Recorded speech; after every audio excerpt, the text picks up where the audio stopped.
So I'm just TikToking, minding my own business. And this black guy in LA, he about to get a lot of money.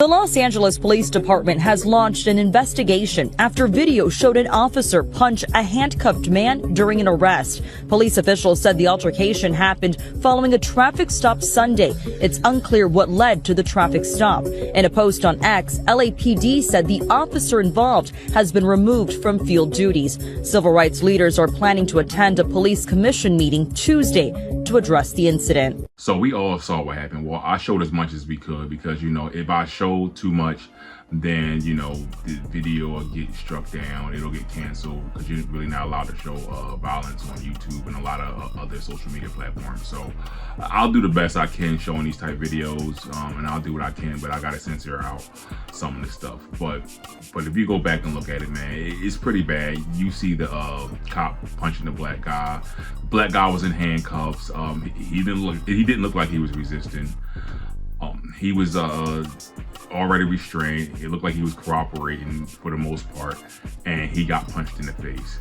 And it's no excuse for that. We know that shouldn't happen.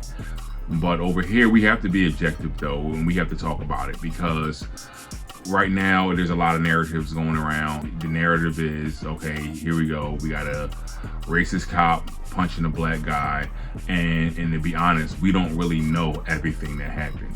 Now, from the video, if you just look at that video out of context, it looks horrible. I believe they intentionally put that video in that context because if you look at the video, there's no audio and the video is only a couple of seconds. So I'm real interested in seeing what happened prior to the handcuffs. Was there a physical exchange? Was there a verbal exchange? Like, what did the guy say to the cop?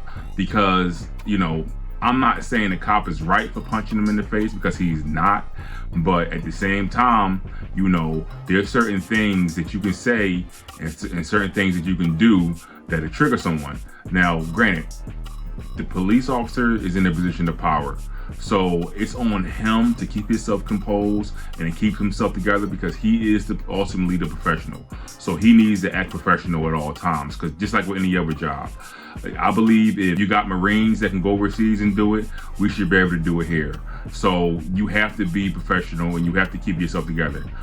But at the same time, we have to be objective. For me personally, I probably couldn't do these guys' job because I just try to put this shoe another foot, right? Let's say I'm an officer, I gotta break up a situation, and I gotta come in and put a guy in handcuffs, right? Let's flip the race. Let's say it's a white guy. I get the white guy, I put him in the handcuffs, he's talking, we having words back and forth, and he start M-bombing me, right?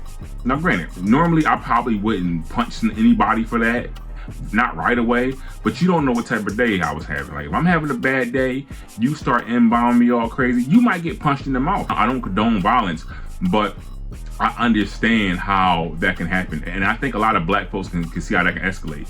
These guys have a tough job. Job isn't easy. You see bad stuff all the time. I'm pretty sure some officers have PTSD. A lot of them don't get treated. A lot of times there's not the resources for them. Sometimes, bad stuff can happen. I hope this thing wasn't a racist thing. I hope it was just, cop having a bad day. He punched a guy, okay, he go apologize. Obviously the guy's gonna get paid. You punch me like that, I gotta get paid. I don't take punches for nothing. Like I'm not a young guy. You punch me, I'm hurt. That's it. I'm going down. Down goes Frazier. I'm hurt. I gotta get paid. I'm not in the business of getting punched for free nowadays.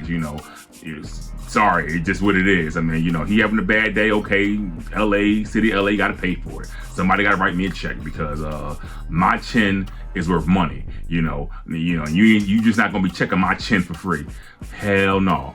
So like, hopefully, like I said, the guy gets paid, because he is gonna get paid. He'll get paid. But on the other end, hopefully, we come to find out it wasn't a racist thing. Hopefully, it was just a cop having a bad day, and cop doesn't lose his job and he doesn't lose his pension. He gets to go on, you know, with his life, and gets reprimanded, and we just go from there.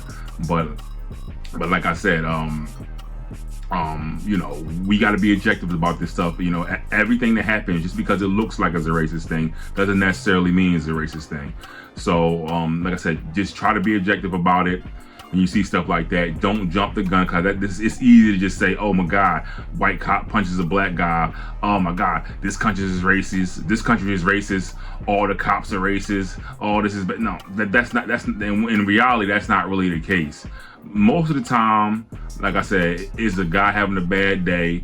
We all have bad days, and you know, he probably should have stayed at his desk, stayed in the car, or let his partner handle that day, because he know he was having a bad day, you know. So I'm gonna chalk it up to that. Now, granted, if evidence come out saying something different, like, oh, this guy got a record of doing this type of stuff, and this guy has a record of you know, assaulting people and doing this type of misbehaviors, then that's something different. So just from this video, I'm not going to make all those assumptions. You know, what I'm gonna do is just try to give him the benefit of the doubt.